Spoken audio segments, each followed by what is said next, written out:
Okay, welcome everyone. So about a year ago, I asked a large contractor how they decide who to assign to key projects. Their answer? Oh, that's easy. We just call Jeff. Jeff's been at the company for 30 years. He knows everyone. Oh, I think the mic's working.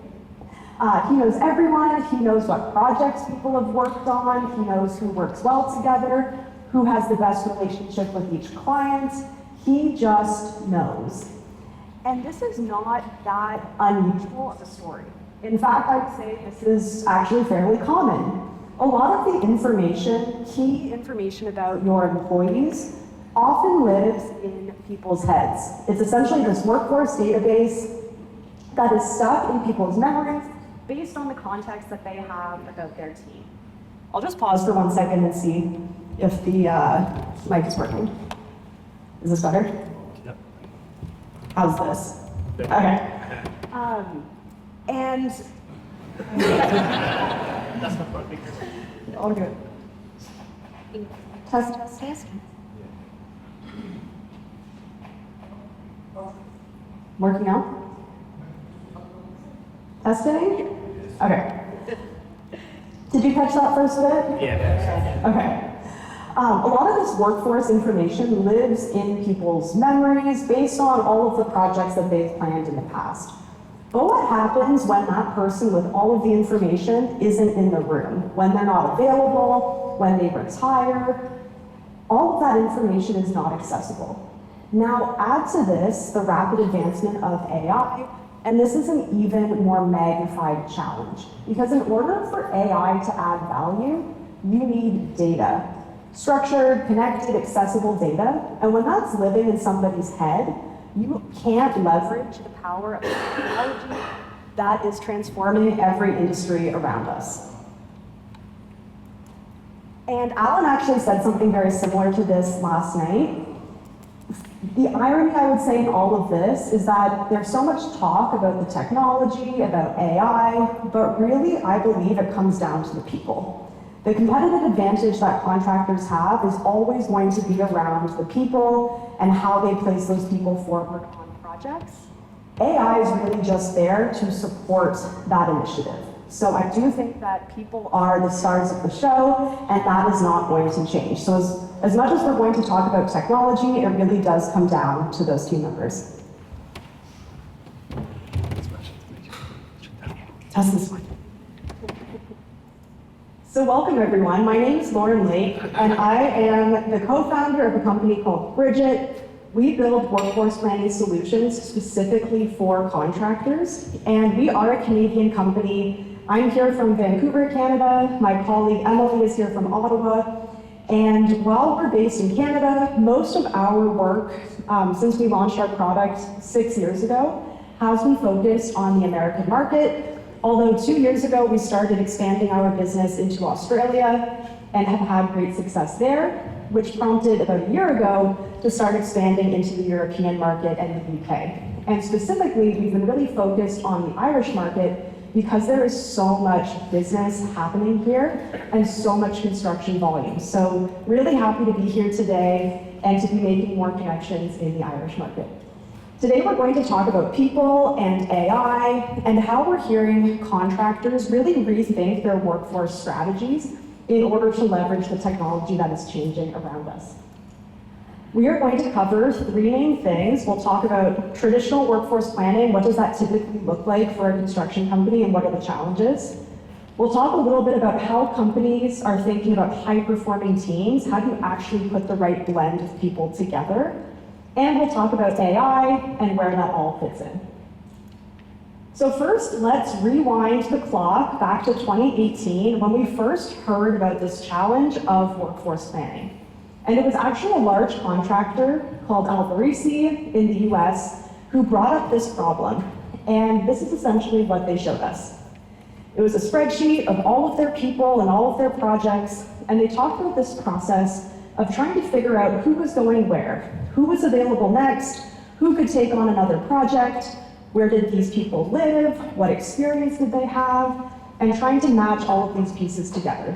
They not only had dozens of spreadsheets like this. They also had whiteboards on the wall with little magnets where they tracked where everybody was going. And they were doing this across many, many regions and divisions, thousands of employees all across the United States. And this was really interesting to us. We couldn't help but be fascinated by what a massive problem this was. And we realized Alberici was not alone. Take Stenberg Construction, another great example. They shared their process of 8 different leaders every single week getting together just to update their staffing spreadsheet. It was expensive, it was time consuming, and a lot of these themes kept coming up. Very similar to what you just mentioned, data was siloed, the planning was very reactive, and a lot of leaders talked about feeling like they were operating blind when it came to the workforce plan. So if we take these 3 examples, we have Jeff, who's making all of these planning decisions on his own for his team. We have Alberici, who's trying to do this across many, many divisions across the country. We have Skender, who has their 8 executives coming together to make these decisions every week. There's a pretty common theme, which is not that this doesn't work. It does work, but it does not scale. As you add more projects, as your team grows, it becomes impossible for people to keep up with this volume. And this was really obvious in a story that we heard recently. A large contractor who, if you can believe this, grew from $1 billion in revenue to $7 billion in revenue in 2.5 years. They went from a very small, tight-knit team to thousands of employees, essentially overnight. And their executives told us that, we used to plan all of these teams ourselves. We knew every single person. We knew how to put those teams together. And they said, now we go to our company parties and we don't even recognize the people. And so this approach did not allow them to grow the business. And the reality is that there's so many things to consider when you're thinking about your workforce. These are just a few of the data points that we see companies tracking. It really covers everything. How long has somebody worked in the industry? How long has somebody worked at the company? Where do they live? Are they willing to travel? Are they not willing to travel? What type of experience do they have? Are they a high-performing individual? All of these different data points come together in order to select the right person for the job. And no matter how good you are at memorizing and remembering all of these things, there's just too many data points to remember that it is inevitable, despite people's best intentions, that something is going to get missed. And I'll give you a quick story. There was a large contractor in Texas who told me recently that the number one thing they think about now when placing people to projects is the commute time. How long does it take that person to get to the job site? And this was not something that they were even thinking about before. They didn't even have visibility into that until recently. But what happened was that they had a number of situations where they would place somebody to a project, they thought they had made a really good choice, and 3 months later, that person would resign. And they would realize in hindsight that that person was commuting 2 hours, maybe even more, to the job site every day, and it just wasn't sustainable. And the problem is not just in losing 1 or 2 key employees, it's that this is a problem that is so enormous across the industry in that there just aren't enough talented, experienced people in the industry to go around. And this has come up quite a bit from the Irish companies that we have talked to, and it is a huge problem, I would say globally, which is the labor shortage. So quick show of hands, who in the room has felt the impact of a shortage of talent within their own businesses? Okay, we're seeing a lot of hands, and you are not alone. 93% of leaders have said that the labor shortages are impacting their operations, which makes it that much more critical to be thinking ahead for how you manage the talent that you have, how you grow those people, and how you make sure you keep your retention high.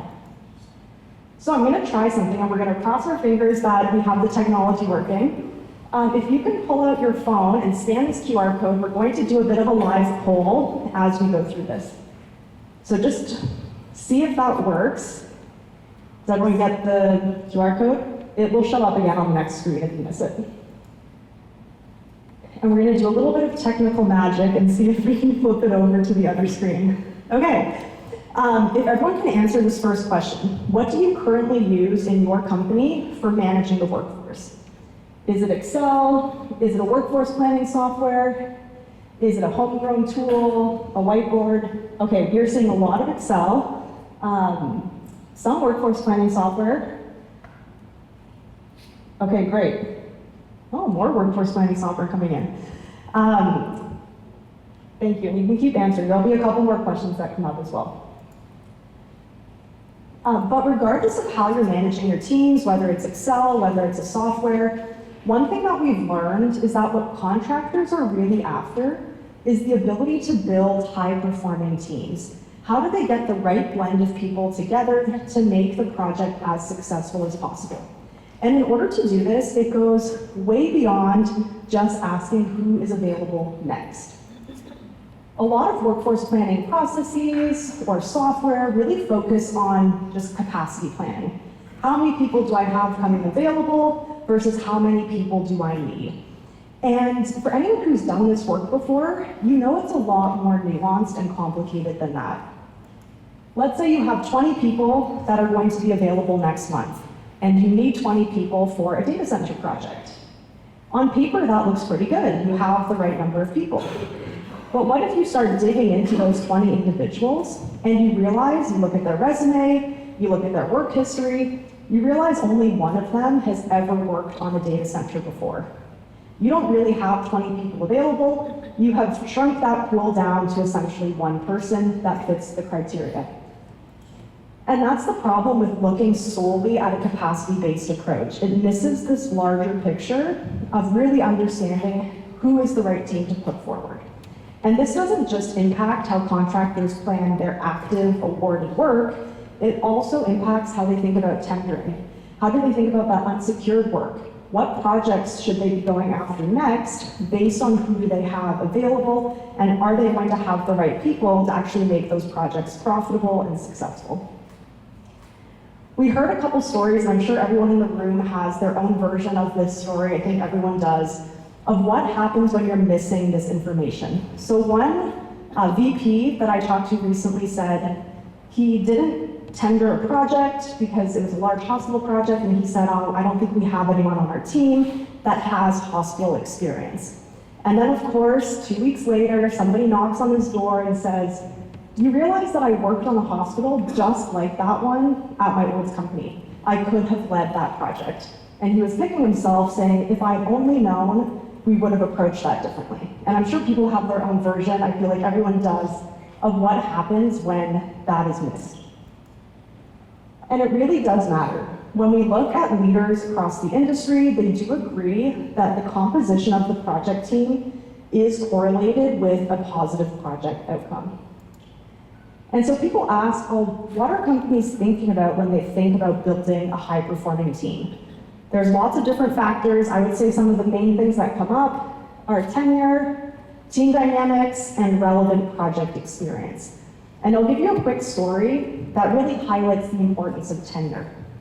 So a large company told us this story of a project they did many years ago where they were very confused. They had put together what they thought was a really strong team. The people were very experienced. They had worked in the industry for a long time. And they were confused when the project did not go well. They lost money on the job, and they were trying to piece together why. And what they realized was that while the people on the job had a lot of industry experience, they actually didn't have anyone in a key role on that job that had been at the company for more than 2 years. And so they did not have that company experience, they didn't know the culture, they didn't know how decisions were made or how to escalate issues. And that prevented them from driving a successful outcome, despite having a lot of experience in the industry. And since then, I'm not sure if any of you are using this concept in your own businesses, we've seen a lot of companies implement what they call a rookie ratio. And it's really just taking this concept and applying a more specific metric to it.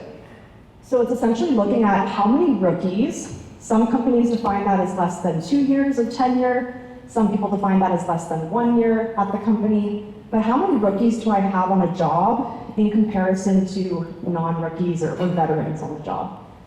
And the percentage is different based on the different companies and their team makeup, but I would say one company I talked to recently, they were aiming for 33%, which is pretty high. That means 1 in every 3 people is a rookie.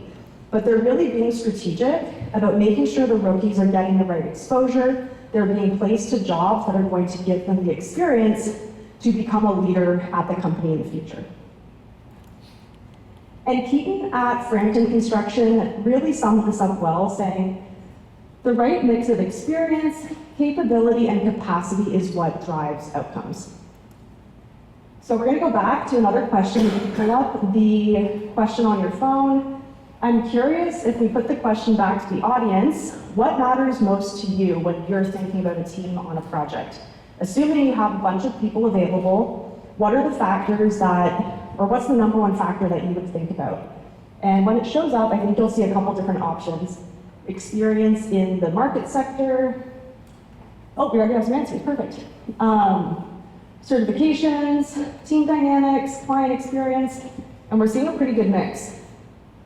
And I think that's typical. There's no, number one answer necessarily. A lot of these factors are, weighted differently based on the project and based on the company. And if we flip to the next slide, you'll see very similar results that have come from other surveys that show a pretty similar distribution. Build type experience, industry experience, again, a pretty wide range of what people are looking at. And I think that just shows how complicated this is. There isn't one specific answer that dominates. There are so many factors to consider. So where does technology fit into all of this? When we first launched our product 6 years ago, workforce planning software was not something contractors were even thinking about. And it's been really exciting for us to see how much that has shifted in just the last number of years. There's a lot more focus on this area, and a lot of companies have either invested in workforce planning within their business or are planning to in the next number of months. And when we ask people, what are the number one capabilities you're looking for when you think about modernizing your approach? Number one is automation and AI, which is a big theme of today's conference. And that's really where a lot of hype comes up. I think there's a lot of buzz and noise about AI. Everyone wants to be doing AI this and AI that.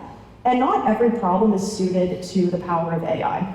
I think what's really exciting for us at Bridgit is that we really do believe workforce planning is an incredible application and problem to be solved by AI. And you might ask why. Why is it that it's such a good fit? If you think about everything we just talked about, all the decisions that happen or things that go through your head when you're placing someone to a job, you're thinking about certifications, their experience, geography, relationships, team dynamics, all of these different data points. There are dozens and dozens of them, and they're constantly changing as your team grows, as you add more people. And all of this data means that you need technology to really make the most of it. And that's where AI is going to totally transform how people think about this, because all of a sudden, every single permutation of the workforce plan will be available to be considered, and we'll really be able to optimize. It won't just be comparing 2 plans on a whiteboard, it will be comparing every single staffing scenario and looking at all the different outcomes. So it's going to give leaders a totally more scalable and different way to approach this than ever before. Just things that you would never be able to do manually. And so I'm going to leave you with a couple things to think about when it comes to actually implementing AI in your own workforce planning strategies. And the number one thing I would stress is don't force AI adoption. It is not a box to be checked, and the reality is that most companies aren't ready for AI adoption when it comes to workforce planning today. And the reason why most companies aren't yet ready is because they don't have the foundation in place. And if you don't have the foundation, AI added on top isn't going to do anything. So I would really focus on building that foundation so that you are ready to actually implement AI, when the time comes. And when I talk about foundation, what I am meaning is the data. So think about all that information that's in people's heads, that's in a spreadsheet, that's in a resume, and think about how you can bring that together into a connected, integrated, accessible database, essentially that AI can then leverage on top. And finally, I think there's a lot of fear around AI and that it's going to replace people or replace jobs. And that is true in some applications. But when we think about workforce planning, it is not about replacing anything. It's really about amplifying the capability. So it's not going to shrink the teams that are doing this planning. It's going to give them the ability to actually look at scenarios that were never doable before. And it really will change the dynamics of who is able to create that competitive advantage and who is not. And finally, I will leave you with a quote from Peter at W.E. O'Neill, who said that strategic workforce planning gives our clients confidence that they're able to put the right people on their jobs. And it's that confidence that keeps those clients coming back to them time and time again. And I think that's the opportunity in front of all of us. It's what we are so excited about, is that AI, again, is not going to be the star of the show, but is going to allow companies to continually put their people first every single time in a scale that was never doable before. So getting the right person on the right project at the right time across the business in a totally magnified and scalable way, which really allows you to put your people first and make sure they're set up for success every single time. And so with that, we're going to skip Q&A because we're going to do that later. But I want to thank everyone for joining me today.